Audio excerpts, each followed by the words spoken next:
पुराने पेड़ के नीचे स्थित है। झोपड़ी की छत प्लास्टिक और फूस से बनी है, जिसमें से ठंडी हवा अंदर आती है। दीनू अपनी खाट पर लेटा है, उसकी आंखें खुली हैं।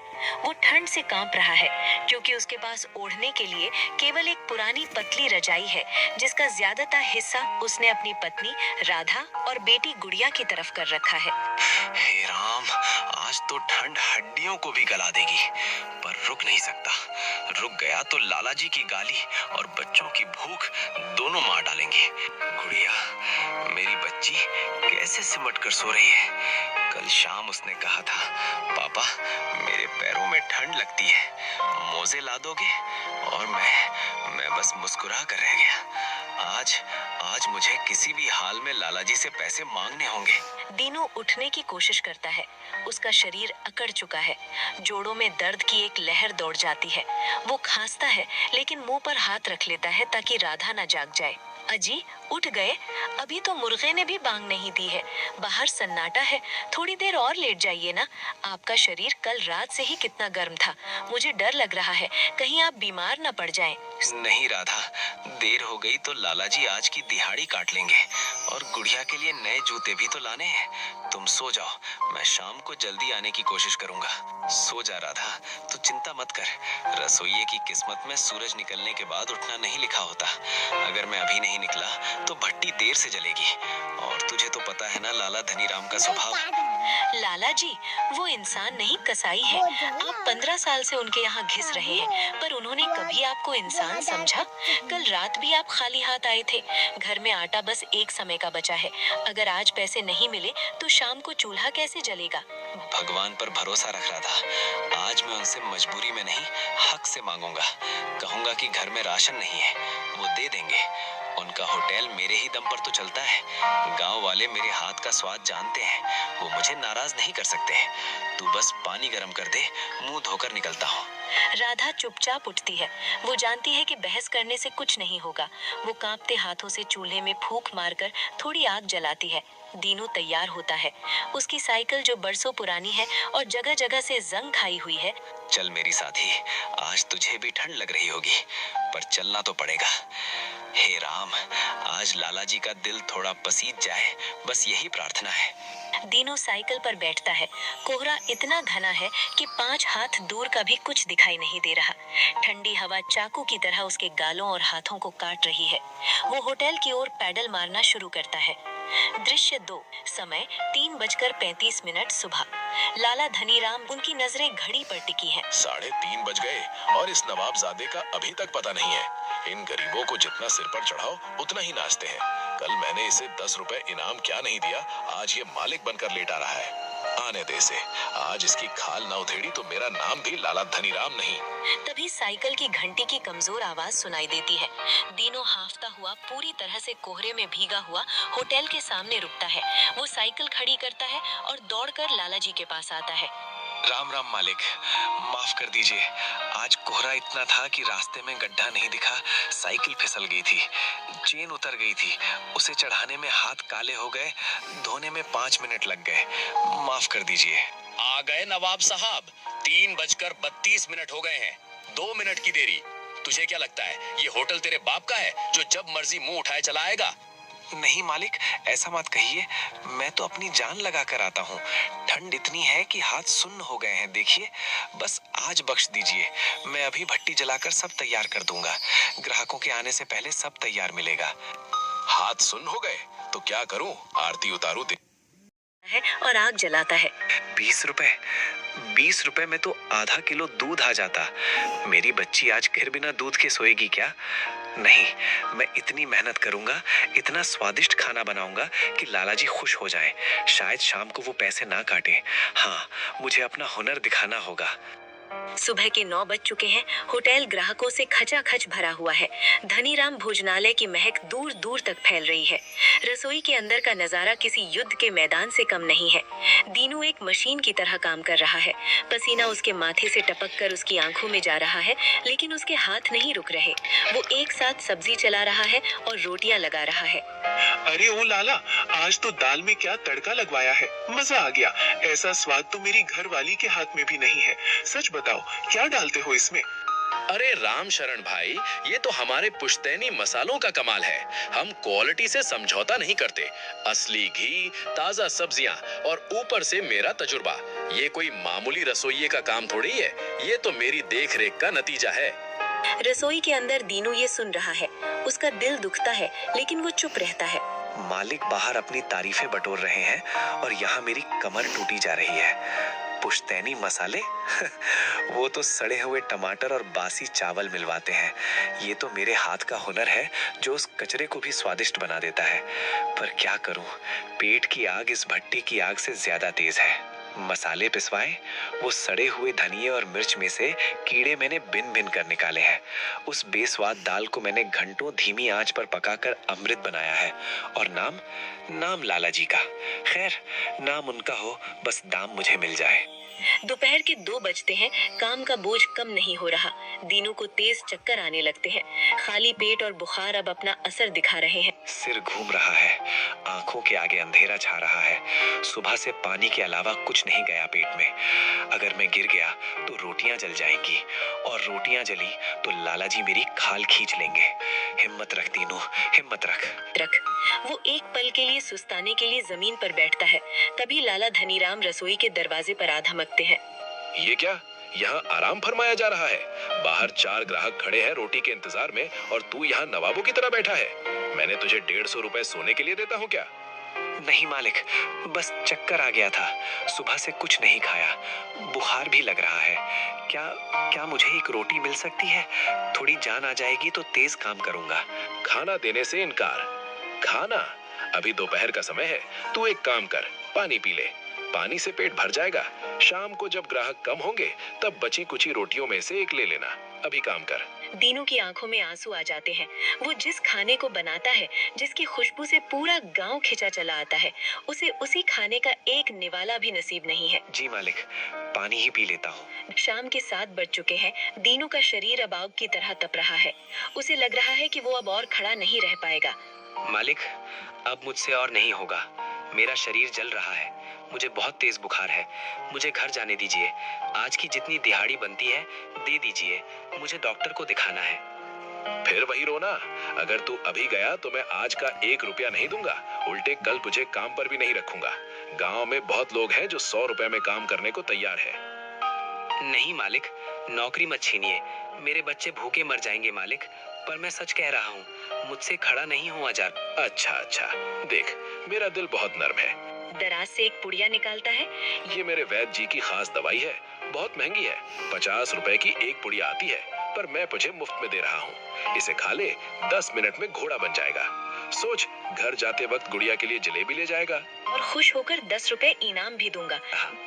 सच्ची मालिक, 10 रुपए इनाम भी, और दवाई से मैं ठीक हो जाऊंगा। दीनू अपनी बेटी का नाम सुनते ही पिघल जाता है। वो उस पुड़िया को, जिसमें न जाने क्या मिला था, शायद कोई तेज नशा या दर्द निवारक जो शरीर को सुन्न कर दे, पानी के साथ गटक लेता है। दवाई खाने के आने बाद दीनू को अजीब महसूस होने लगता है। उसका दर्द गायब हो गया है, लेकिन उसका दिमाग सुन्न पड़ गया है। हे भगवान, इनका शरीर तो बर्फ जैसा ठंडा है और माथा आग जैसा तप रहा है। दीनू के फटे हुए कपड़ों से ठंड अंदर घुस रही है। राधा के पास ओढ़ने के लिए कोई मोटी रजाई नहीं है। माँ, क्या हुआ? पापा बात क्यों नहीं कर रहे? क्या पापा मेरे लिए गुड़िया लाए हैं? नहीं मेरी बच्ची, पापा बहुत थक गए हैं, वो सो रहे हैं। तू जा, अपनी जगह सो जा, शोर मत करना, पापा को आराम करने दे। राधा जानती है कि गुड़िया भूखी है, लेकिन इस वक्त पति की जान बचाना ज्यादा जरूरी है। धोखा, मेरे साथ धोखा किया। मेरी मेहनत, मेरा पसीना, मेरा खून सब पी गया ये लाला। उस कसाई ने फिर पैसे नहीं दिए। हे नाथ, आप इतनी मेहनत किसके लिए करते हैं? वो राक्षस आपका खून पी रहा है और मैं यहाँ बैठकर तमाशा देख रही हूँ। घर में एक दाना नहीं है, जेब में एक पैसा नहीं है। अब सुबह क्या होगा? पूरी रात राधा जागती रही। वो कभी दीनू के माथे पर पट्टियां रखती, कभी उसके ठंडे पड़ चुके पैरों को अपनी छाती से लगाकर गर्मी देने की कोशिश करती। बाहर हवाएं साए साए कर रही थीं, जैसे उनकी गरीबी का मजाक उड़ा रही हों। सुबह के 5 बज चुके हैं। दीनू की आंख खुलती है। बुखार थोड़ा कम हुआ है, लेकिन शरीर में कमजोरी इतनी है कि हाथ उठाना भी मुश्किल है। राधा, राधा, राधा, पानी, गला सूख रहा है। आप कल रात दरवाजे पर गिर गए थे। लाला जी ने पैसे नहीं दिए ना? मैंने कहा था मत जाइए। देखिए क्या हाल हो गया है आपका। उसने धोखा दिया राधा।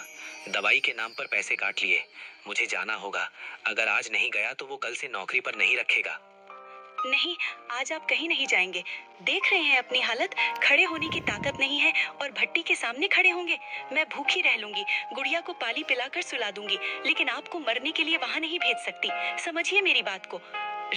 राधा, तू पागल हो गई है। हम भूखे रह लेंगे ठीक है, लेकिन लाला धनीराम इंतजार नहीं करेगा। उसके पास 10 लोग खड़े हैं मेरी जगह लेने को। अगर नौकरी चली गई तो दवा तो छोड़, कफन के पैसे भी नहीं होंगे हमारे पास। मुझे जाने दे। आज मैं उसके पैर पकड़ लूंगा, गिड़गिड़ाऊंगा, लेकिन कुछ पैसे लेकर ही आऊंगा। राधा के पास कोई जवाब नहीं था। पेट की आग शरीर की बीमारी से बड़ी होती है। दीनू ने लड़खड़ाते हुए अपनी पुरानी शर्ट पहनी। राधा ने उसे सहारा देकर साइकिल तक पहुंचाया। सुबह के 6 बजे धनीराम भोजनालय। दीनू अपनी साइकिल को दीवार से टिकाकर हांफता हुआ अंदर आता है। वो आज फिर लेट है। आओ आओ जवाई राजा, मैं तो सोच रहा था आज आरती की थाली तैयार रखूं। 6 बज गए हैं। अगर ग्राहक तुझे देख लेंगे तो खाना तो दूर, उल्टी करके भाग जाएंगे। मालिक, कल रात आपकी दी हुई दवाई से चक्कर आ गए थे। घर पहुंचते ही गिर गया था। अभी भी बुखार है, पर मैं आया हूँ। आपके काम का नुकसान नहीं होने दूंगा। बस मालिक, आज शाम को थोड़े पैसे जरूर दे दीजिएगा। घर में राशन बिल्कुल खत्म है। पैसे? आते ही पैसे? काम शुरू नहीं किया, भट्टी जली नहीं और भीख का कटोरा लेकर खड़ा हो गया। देख दीनू, कल तूने मेरा बहुत नुकसान किया था। रोटियां जल गई थी, ग्राहकों ने शिकायत की। उसकी भरपाई कौन करेगा? तेरा बाप। आज तुझे मुफ्त में काम करना पड़ेगा पिछले नुकसान की भरपाई के लिए। नहीं मालिक, ऐसा जुल्म मत कीजिए। मुफ्त में काम? मेरे बच्चे भूखे मर जाएंगे मालिक। आप मेरे माई बाप हैं। मुझे मार लीजिए, गाली दे लीजिए, पर मेरे बच्चों के मुंह का निवाला मत छीलिए। मैं आज दुगनी मेहनत करूंगा, पर शाम को कुछ तो दे दीजिएगा। ये अब पूरी तरह टूट चुका है। अब इसे जैसा चाहूं नचा सकता हूँ। हट पीछे। अच्छा, रोना धोना बंद कर। ठीक है, आज काम कर। अगर शाम तक कोई शिकायत नहीं आई तो तुझे 100 रुपए दूंगा। 50 रुपए कल के नुकसान के काटूंगा। मंजूर है मालिक, 100 रुपए ही सही। कम से कम आटा तो आ जाएगा। दीनू रसोई में जाता है। आज उसका शरीर कल से भी ज्यादा कमजोर है, लेकिन मजबूरी की ताकत उसे चला रही है। वो भट्टी जलाता है। आग की लपटें उसके बुखार से तपते चेहरे को और जलाती हैं, लेकिन वो रुकता नहीं। दोपहर के 12 बजे होटल में भीड़ है। दीनू रोटियां सेक रहा है। उसकी आंखों के नीचे काले घेरे हैं और हाथ कांप रहे हैं। काउंटर पर पैसे देते हुए लाला से, लाला जी, आज आपके रसोइये की हालत बहुत खराब लग रही है। वो तो खड़ा भी नहीं हो पा रहा। कहीं गिर गिरा गया तो थोड़ा आराम क्यों नहीं देते उसे? शरण जी, आप तो जानते हैं इन लोगों को। रात भर दारू पीते हैं और सुबह यहाँ आकर नौटंकी करते हैं। मैं तो इंसानियत के नाते इसे झेल रहा हूँ। नशेड़ियों पर ध्यान मत दीजिए। दीनू रसोई के दरवाजे के पास खड़ा ये सुन रहा था। नशेड़ी शब्द उसके दिल पर खंजर की तरह लगा। उसने कभी बीड़ी तक नहीं पी थी और आज उसकी बीमारी और मजबूरी को नशा बताया जा रहा था। सुन रहा है ना तू? ये लाला मेरे चरित्र पर कीचड़ उछाल रहा है। बस एक बार मेरे दिन फेर दे। मैं इसे दिखाऊंगा कि ईमानदारी का नशा क्या होता है। काम करते करते दीनू का हाथ तवे से छू जाता है। चमड़ी जल जाती है। उई माँ! जले हुए हाथ को पानी में डालता है। ओए माँ! हे राम! आज तो हर तरफ से परीक्षा है, पर रुकना नहीं है। गुड़िया के लिए 100 रुपए, गुड़िया के लिए 100 रुपए। भीड़ थोड़ी कम हुई है। लाला धनीराम अपनी गद्दी पर बैठकर कुछ हिसाब लगा रहे हैं। वो दीनू को बुलाते हैं। दीनू, ओ दीनू, इधर आ जरा। दीनू डरा हुआ, पसीने से लथपथ। जी मालिक, कोई गलती हो गई क्या? अरे नहीं नहीं, आज तूने काम अच्छा किया। देख दीनू, मैं तुझे कब से देख रहा हूँ। तू मेहनती है पर बेवकूफ है। रोज कमाता है, रोज खाता है। कल को अगर तू बीमार पड़ गया या तुझे कुछ हो गया तो तेरे बीवी बच्चों का क्या होगा? गुड़िया बड़ी हो रही है, उसकी शादी का सोचा है? क्या करूं मालिक, 150 रुपए में तो पेट नहीं भरता। भविष्य का क्या सोचूं? गुड़िया की शादी तो बहुत दूर की बात है। अभी तो उसके स्कूल की फीस के पैसे भी नहीं हैं। वही तो मैं कह रहा हूँ, तू गरीब है क्योंकि तुझे पैसा जोड़ना नहीं आता। देख, मैं तेरे भले की एक योजना बताता हूँ। तू मुझे अपना बड़ा भाई समझ। आज से मैं तेरी रोज की पगार से 50 रुपए अपने पास जमा कर लिया करूंगा। तुझे रोज 100 रुपए मिलेंगे घर खर्च के लिए। 50 रुपए काट लेंगे? मालिक, 100 रुपए में घर कैसे चलेगा? अभी तो 150 रुपए भी कम पड़ते हैं। काटना नहीं, जोड़ना कहते हैं। सोच, रोज के 50 रुपए, महीने के 1500 रुपए, साल के 18,000 रुपए। और अगर तूने 5-10 साल मेरे साथ ऐसे ही काम किया तो लाखों रुपए जमा हो जाएंगे। जब गुड़िया की शादी होगी या तुझे कोई बीमारी लगेगी या घर बनाना होगा तो तुझे किसी के आगे हाथ नहीं फैलाना पड़ेगा। वो पैसा मेरे पास सुरक्षित रहेगा। जब मांगेगा तब तेरा भाई तुझे दे देगा। अब बोल, है ना फायदे का सौदा? मालिक, आप सचमुच देवता हैं। मेरे बारे में इतना सोचने वाला कोई नहीं है। 100 रुपए में थोड़ी तकलीफ होगी, हम एक वक्त खा लेंगे, लेकिन अगर भविष्य सुधर जाए तो मैं तैयार हूँ। आप 50 रुपए जमा कर लिया कीजिए। बस, अब तूने समझदारी वाली बात की। चल, आज से ही शुरू करते हैं। आज की तेरी पगार 100 रुपए बनी थी, काट पीट कर। उसमें से 50 रुपए मैंने तेरे भविष्य खाते में जमा कर दिए। ये ले 50 रुपए नकद। जा, घर जा और खुश रह। 50 रुपए? मालिक, आज तो 100 रुपए मिलने थे ना? आपने कहा था 100 रुपए देंगे। अरे अभी तो बात हुई। 50 रुपए जमा हो गए ना तेरे भविष्य के लिए। अब क्या उसे वापस निकाल कर भविष्य खराब करेगा? ले जा इसे और शुक्र मना कि तेरा पैसा सुरक्षित हाथों में है। जा अब। उसे समझ नहीं आ रहा कि वो खुश हो या रोए। भविष्य के लिए पैसा जमा हो गया, लेकिन आज रात घर में सिर्फ सूखी रोटियां ही बन पाएंगी। शाम के 8 बजे दीनू घर पहुंचता है। वो बुखार और भूख से निढाल है। राधा दरवाजे पर खड़ी है। आ गए? कैसी तबीयत है अब? लाई पैसे। गुड़िया भूख से रो रही है। मैंने उसे पानी पिलाकर बहलाया है। कांपते हाथों से 50 रुपए का नोट राधा की हथेली पर रखता है। ये लो राधा, 50 रुपए। 50 रुपए? सुबह से रात तक आपने अपनी हड्डियां गला दी, बुखार में तपते रहे और वो राक्षस सिर्फ 50 रुपए देकर भेज दिया। आपने उसका गला क्यों नहीं पकड़ा? हम क्या हवा खाकर जिंदा रहेंगे? शांत हो जा राधा, सुन तो सही, ये हमारे भले के लिए है। लाला जी ने एक योजना बताई है।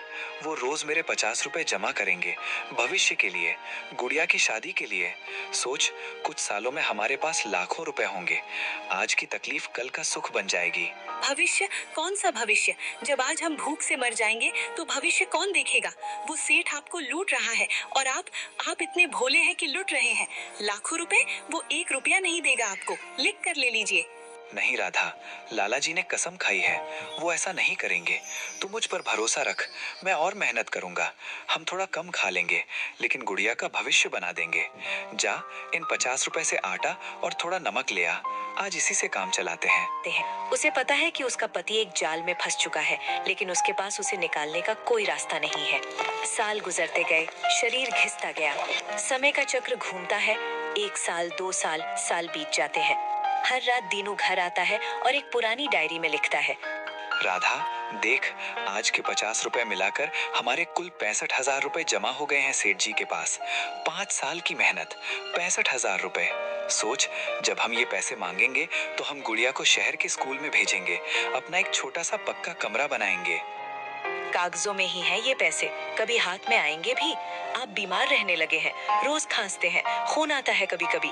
सेठ जी से कहिए ना कि अब कुछ पैसे दे दें, इलाज करवा लें। दीनू, जिद्दी उम्मीद। नहीं राधा, अभी नहीं, अभी और जमा करना है। ये बीमारी तो मौसम की है, ठीक हो जाएगी। पैसे मत तुड़वा, ये हमारी गुड़िया की किस्मत है। सर्दी की एक और, कोहरा इतना घना है कि हाथ को हाथ नहीं सूझ रहा। घर लौट रहा है। वो अपनी जमा पूंजी के ख्यालों में खोया है। 70,000 होने वाले हैं, बस कुछ महीने और। तभी सामने से इमरजेंसी वार्ड। दीनू स्ट्रेचर पर पड़ा दर्द से तड़प रहा है। उसका पैर खून से लथपथ है। राधा रो रही है। डॉक्टर एक्सरे देखने के बाद गंभीर चेहरे के साथ राधा के पास आते हैं। देखिए बहन जी, मैं आपको साफ साफ बता दूं, इनका दाहिना पैर बुरी तरह कुचल गया है। हड्डियां टूटकर बाहर आ गई हैं और ठंड के कारण इन्फेक्शन यानी सड़न बहुत तेजी से फैल रहा है। अगर हमने अगले 24 घंटे के अंदर ऑपरेशन करके रॉड नहीं डाली तो जहर पूरे शरीर में फैल जाएगा और हमें इनका पूरा पैर काटना पड़ेगा। जान बचाने का यही एक रास्ता है। पैर काटना पड़ेगा? नहीं डॉक्टर साहब, ऐसा मत कहिए। ये अपाहिज हो जाएंगे तो हम जिएंगे कैसे? आप इलाज शुरू कीजिए, जो भी करना है कीजिए। इलाज तो हम शुरू कर देंगे, लेकिन ये बड़ा ऑपरेशन है। इसमें रॉड डलेगी, महंगी दवाइयाँ लगेंगी और अस्पताल का खर्चा, कुल मिलाकर कम से कम 50,000 रुपए का खर्चा आएगा। आपको अभी काउंटर पे कुछ पैसा जमा करना होगा, तभी हम ऑपरेशन थिएटर बुक कर पाएंगे। 50,000? डॉक्टर साहब, हम तो रोज कमाने खाने वाले लोग हैं। हमारे पास तो घर में 500 रुपए भी नहीं है।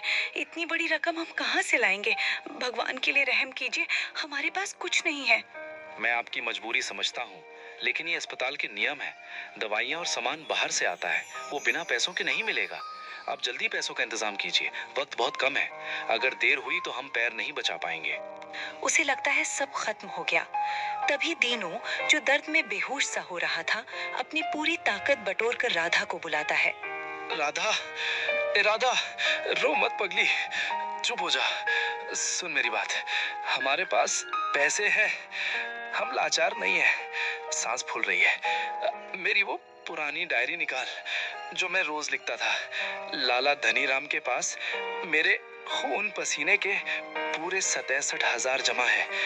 7 साल से मैंने इसीलिए तो पेट काटा था कि आज जैसा बुरा वक्त आए तो किसी के आगे हाथ न फैलाना पड़े। क्या सच में लाला जी के पास? हाँ, पाई पाई का हिसाब है उस डायरी में। तू अभी जा, दौड़ कर जा लाला जी के पास। उनसे कह के दीनू मौत के मुंह में है, एक्सीडेंट हो गया है, हमारा जमा पैसा दे दे। वो मना नहीं करेंगे। वो सेठ हैं पर दिल के बुरे नहीं होंगे। जा राधा, मेरा पैर बचा ले, वो पैसे ले आ। उसके दिमाग में सिर्फ डॉक्टर के शब्द गूंज रहे हैं, 50,000 वरना पैर काटना पड़ेगा। राधा मन ही मन डरते हुए कहती है, हे दुर्गा माँ, मेरी लाज रख लेना। ये डायरी, ये सिर्फ कागज नहीं है, ये मेरे दिनों के खून पसीने की कमाई है। 7 साल तक उन्होंने अपना पेट काट कर, अपनी दवाइयाँ छोड़कर ये पैसा जमा किया है। लाला जी मना नहीं कर सकते, वो इंसान है, पत्थर नहीं। जब वो सुनेंगे कि उनके सबसे पुराने रसोइये का पैर कटने वाला है, तो वो जरूर पैसे दे देंगे। 70,000 रुपए, हाँ 70,000 हैं इसमें। डॉक्टर साहब को पूरे पैसे दूंगी और कहूंगी मेरे पति को सबसे अच्छा इलाज दो। राधा दौड़ते दौड़ते होटल के सामने पहुंचती है। होटल ग्राहकों से भरा हुआ है। लाला धनीराम गल्ले पर बैठकर नोट गिन रहे हैं। राधा भीड़ को चीरती हुई सीधी, बाल बिखसे हैं और आंखों में आंसू है। लाला जी, अनर्थ हो गया। आपके दिनों, उनका एक्सीडेंट हो गया है, वो अस्पताल में है, बहुत खून बह गया है। डॉक्टर कह रहे हैं पैर काटना पड़ेगा अगर पैसे जमा नहीं किए तो। लाला धनीराम, झूठी हैरानी। अरे ये तो दीनू की घरवाली है। देखो भाई लोगों, इसे कहते हैं कलयुग। अभी कल ही दीनू काम छोड़कर गया है और आज मुसीबत आ गई। क्या हुआ उसे? दारू पीकर नाली में गिर गया क्या? नहीं मालिक, ऐसा मत कहिए। वो काम से लौट रहे थे, ट्रक ने टक्कर मार दी, उनकी हड्डी बाहर आ गई है। हमें पैसों की बहुत जरूरत है। आप हमारा हिसाब कर दीजिए, जल्दी से पैसे दे दीजिए, मुझे अस्पताल भागना है। लाला धनीराम उलझन का दिखावा करते हुए, हिसाब? कैसा हिसाब? अरे पगली, तेरा पति तो रोज दिहाड़ी लेकर जाता था। कल शाम को भी मैंने उसे पूरे पैसे देकर भेजा था। मेरे पास उसका कोई पैसा बाकी नहीं है। जा, यहाँ भीड़ मत लगा, ग्राहकों को परेशानी हो रही है। राधा कांपते हाथों से सबूत दिखाते हुए, झूठ मत बोलिए मालिक, ये देखिए, ये डायरी, इसमें एक एक दिन का हिसाब लिखा है। आपने कहा था कि भविष्य के लिए जमा कर रहे हैं। इसमें लिखा है पूरे 67,443 रुपए जमा है आपके पास। मुझे ये पैसे अभी चाहिए, मेरे पति की जान का सवाल है। होटल में सन्नाटा छा जाता है। खाना खा रहे लोग रुककर देखने लगते हैं। लाला धनीराम का चेहरा गुस्से से लाल हो जाता है, लेकिन वो शातिर खिलाड़ी है। देखो भाई लोगों, ये अनपढ़ औरत क्या लाई है? ये रद्दी की टोकरी से उठाई हुई कॉपी जिसमें टेढ़े मेढ़े अक्षरों में कुछ भी लिखा है, इसे ये हिसाब बता रही है। अरे ओ महारानी, ये डायरी किसने लिखी है? तेरे उस नशेड़ी पति ने? कोर्ट में ये सबूत नहीं चलता। लाला धनीराम की बही खाता चलती है और मेरे बही खाते में दीनू के नाम के आगे 0 लिखा है। 0। नहीं, आप झूठ बोल रहे हैं। आपने कसम खाई थी, आपने उसे फंसाया, उसने अपना पेट काट कर आपको पैसे दिए। भगवान से डरिए लाला जी, उसका पैर कट जाएगा। ये पैसा हमारा है, हमें भीख नहीं चाहिए, हमारा हक चाहिए। जुबान संभाल कर बात कर। हक? कौन सा हक? तेरा पति तो रोज यहाँ मुफ्त की रोटियां तोड़ता था, उसका पैसा कौन देगा? मैं तो तरस खाकर उसे नौकरी पर रखे हुए था और अब तू आ गई है यहाँ ड्रामा करने। सुन, अगर एक शब्द और बोला तो पुलिस को बुलाकर अंदर करवा दूंगा कि गले से चोरी करने आई थी। ये डायरी, ये है इसकी औकात। डायरी को फाड़कर डस्टबिन में फेंक देता है। ये है इसकी औकात। हाय राम, लूट लिया, गरीबों को लूट लिया। आप लोग तो जानते हैं ना, मेरे पति 15 साल से यहाँ खाना बना रहे हैं। आप लोग उनकी तारीफ करते थे। आप ही कहिए सेठ जी से हमारे पैसे दे दें।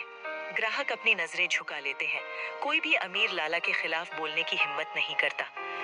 लाला धनीराम क्रूर दान देते हुए। ले, रो मत, मेरा दिल बहुत बड़ा है।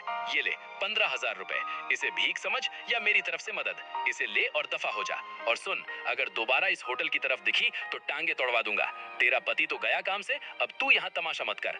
जाते जाते लाला की आंखों में देखकर, सेठ जी, आज आपने मेरी मजबूरी का फायदा उठाया है। आपने एक गरीब की कमाई हजम की है। याद रखना, ये पैसा आपको बचेगा नहीं। मेरे पति के खून पसीने की ये कमाई आपके गले का फंदा बनेगी। भगवान देख रहा है। दोपहर के 2 बजे राधा हांफते हुए दिन में घुसती है। डॉक्टर साहब, ये बंद अभी मेरे पास इतने ही हैं। आप ऑपरेशन शुरू कीजिए, मैं बाकी पैसे कहीं ना कहीं से ले आऊंगी। प्लीज मेरे पति का पैर बचा लीजिए। डॉक्टर हमदर्दी से लेकिन दृढ़ता से कहते हैं, बहन जी, ये तो सिर्फ 15,000 रुपए है। मैंने आपको बताया था खर्चा 50,000 से ऊपर जाएगा। रॉड, दवाइयाँ, ऑपरेशन थिएटर का खर्चा, ये सब तो एडवांस जमा करना पड़ता है। ये प्राइवेट अस्पताल है, मैं अपनी जेब से नहीं भर सकता। साहब, आपके पैर पड़ती हूँ, अभी काम शुरू कर दीजिए। मैं कसम खाती हूँ, मैं एक एक पैसा चुका दूंगी। आप मेरे पति को यहाँ भर्ती रखिए। जब तक मैं पूरा पैसा नहीं देती, आप उन्हें छुट्टी मत दीजिएगा।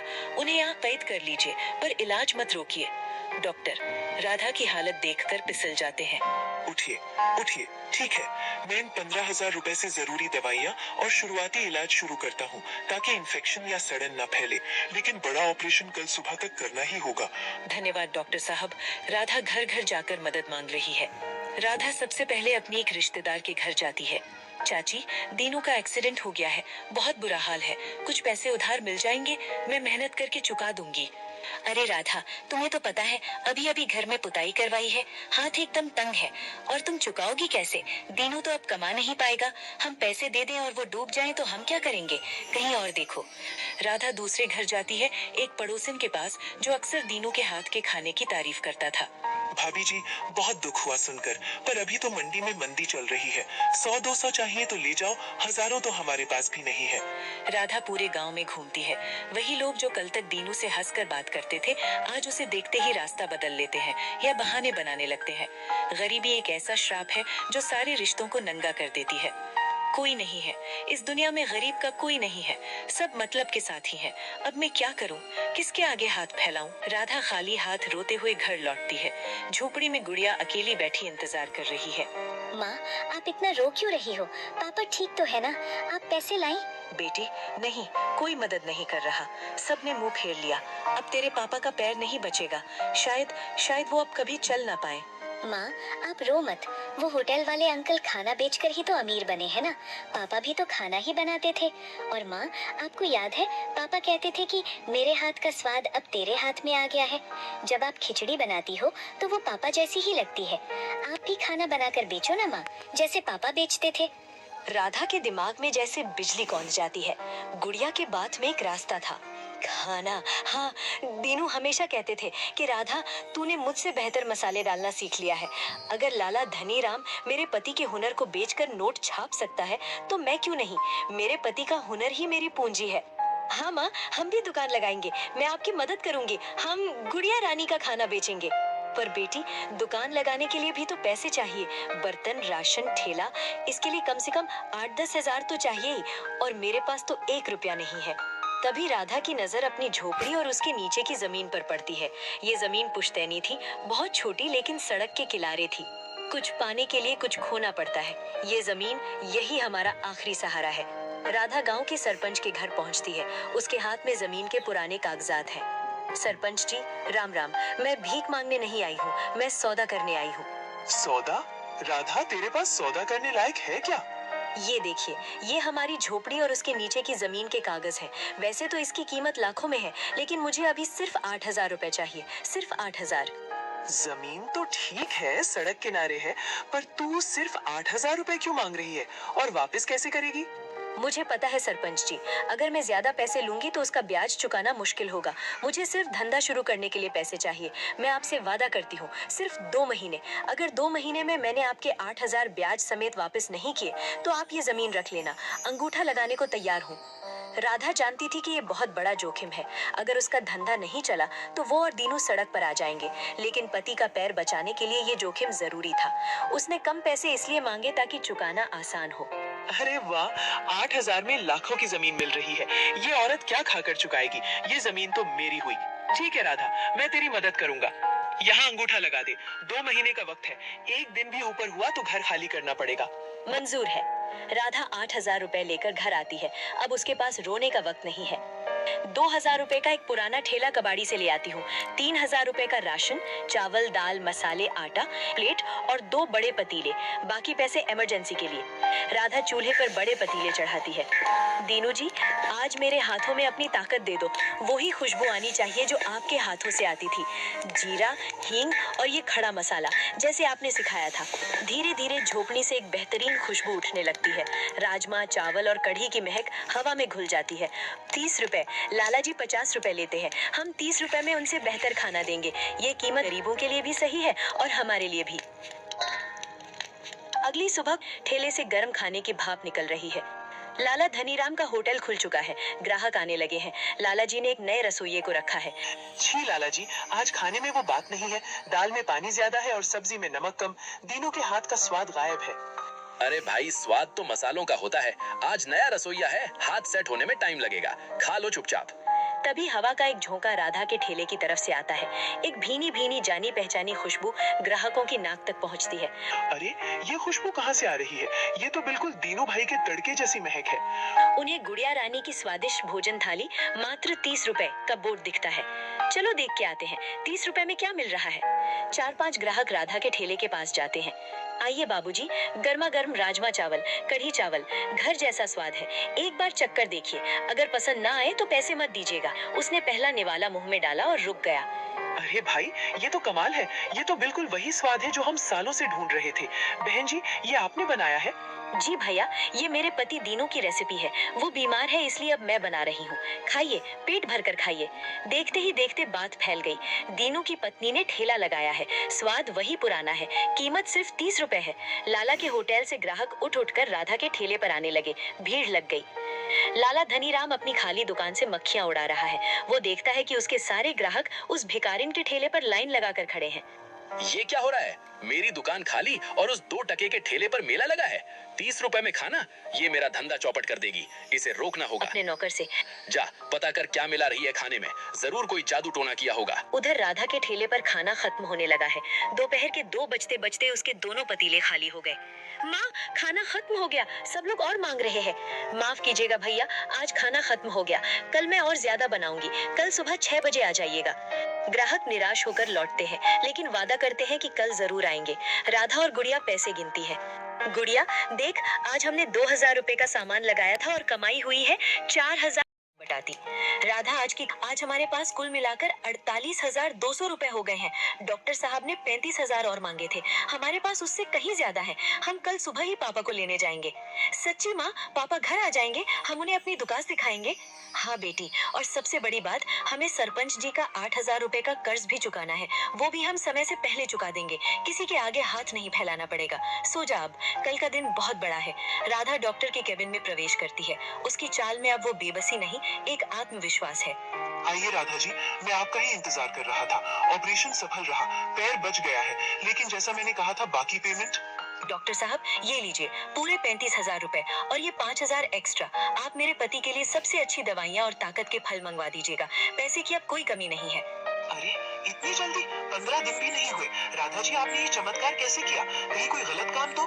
नहीं डॉक्टर साहब, ये मेरे पति के हुनर और मेरी मेहनत का पैसा है। मैंने अपनी किस्मत को खुद पकाकर बेचा है। आप बस मेरे पति की छुट्टी के कागज तैयार कीजिए। दीनू का डिस्चार्ज होता है। वो अभी भी बैसाखियों के सहारे है, लेकिन चेहरे पर राहत है। राधा, तूने ये सब कैसे किया? 50,000? आप चुप रहिए, घर चलिए। आपके लिए एक सरप्राइज है।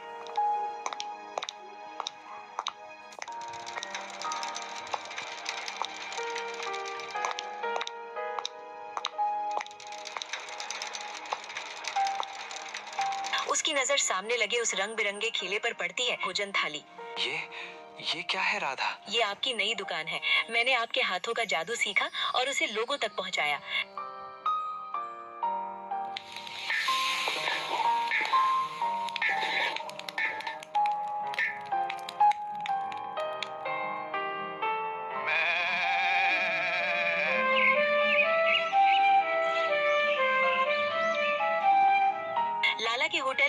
मक्खियां भिनभिनाती हैं। असली स्वाद तो यहाँ है, सड़क किनारे। 1 महीना बीत जाता है। लाला धनीराम का होटल अब भूतों का डेरा बन चुका है। उसने 4 नए रसोइले बदले, लेकिन किसी के हाथ में वो स्वाद नहीं था। ग्राहक आते, खाना चखते और प्लेट छोड़कर चले जाते। ग्राहक होटल में। छी, ये क्या बनाया है? कड़ी है या पानी? हो रही है। लाला धनीराम दबे पांव वहां आता है। उसकी अकड़ गायब है, कंधे झुके हुए हैं। लाला धनीराम। दीनू भाई, राधा बहन, राम राम। दीनू। मालिक। मालिक, आप यहाँ आइए, बैठिए। गुड़िया, सेठ जी के लिए कुर्सी ला। बैठने की जरूरत नहीं है। कहिए सेठ जी, आज कौन से इल्जाम लगाने आए हैं? लाला धनीराम। नहीं राधा, इल्जाम नहीं, माफी मांगने आया हूँ। मुझसे गलती हो गई। मेरा होटल बंद होने के कगार पर है। दीनू, तेरे बिना वो रसोई सूनी है। देख, मैं तुझे वापस नौकरी पर रखने को तैयार हूँ। पहले 150 रुपए देता था ना, अब मैं तुझे 500 रुपए रोज दूंगा। और राधा, तू भी आजा, तुझे भी 300 रुपए दूंगा। खाना पीना मुफ्त, दोनों मिलकर 800 रुपए कमाओगे। और पुराना 67,000 रुपए का हिसाब भी धीरे धीरे कर दूंगा। बस वापस आ जाओ। दीनू का दिल पसीज जाता है। वो राधा की तरफ देखता है, लेकिन राधा हंस पड़ती है। राधा, 500 रुपए? सेठ जी, आप अभी भी हमें गुलाम ही समझते हैं। देखिए, गल्ले की तरफ इशारा करती है। आज शाम के 6 बजे हैं और अभी तक हम 3,500 रुपए कमा चुके हैं। रात तक 5,000 हो जाएंगे। हम यहाँ के मालिक हैं। हमें किसी की गाली नहीं सुननी पड़ती, किसी के आगे हाथ नहीं फैलाना पड़ता। दीनू। हाँ मालिक, राधा सही कह रही है। आपकी नौकरी ने मुझे अपाहिज बना दिया था, लेकिन मेरी पत्नी के धंधे ने मुझे फिर से खड़ा कर दिया। अब मैं नौकर नहीं बनूंगा। आप जा सकते हैं। दीनू, सोच ले, होटल की छत पक्की है, यहाँ धूप बारिश। धूप और बारिश हमारी अपनी है सेठ जी। आपकी पक्की छत के नीचे मेरा पति घुट घुट कर मर रहा था। अब आप जाइए। और हाँ, अगर भूख लगी हो तो 30 रुपए दीजिए, थाली मिल जाएगी। मुफ्त का खाना यहाँ भी नहीं बटता। लाला धनीराम अपना समूह लेकर चला जाता है। उसे समझ आ जाता है कि उसने सोने का अंडा देने वाली मुर्गी को हलाल करने की कोशिश की थी और अब उसके हाथ खाली हैं। 6 महीने बाद लाला धनीराम ने अपना होटल बेचकर गांव छोड़कर शहर चला गया। दीनू और राधा ने सरपंच की जमीन के पैसे ब्याज समेत वापस कर दिए हैं। माँ, टीचर ने पूछा था कि मेरे पापा क्या करते हैं। मैंने कहा मेरे पापा दुनिया का सबसे अच्छा खाना बनाते हैं और मेरी माँ दुनिया की सबसे अच्छी मैनेजर हैं। उस दिन अगर लाला ने मुझे धोखा ना दिया होता तो शायद हम आज भी 150 रुपए में गुलाम होते। कभी कभी बुरा वक्त हमें हमारी असली ताकत बताने आता है। तीनों हंसते हैं। दुकान ग्राहकों से भरी है। खुशबू हवा में तैर रही है। स्वाद की, सफलता की और स्वाभिमान की। अंतिम शायरी, कहानी का सार। वो कुचलते रहे मुझे पैरों तले समझकर कीड़ा। उन्हें खबर ना थी मैं बीज हूँ, फिर उग आऊंगा। छीन ली छत और दिया तोहफे में बस अंधेरा। मैं उसी अंधेरे से अपना नया सूरज बनाऊंगा। अगर वीडियो आप लोगों को अच्छी लगे तो लाइक, शेयर और फॉलो ज़रूर करें।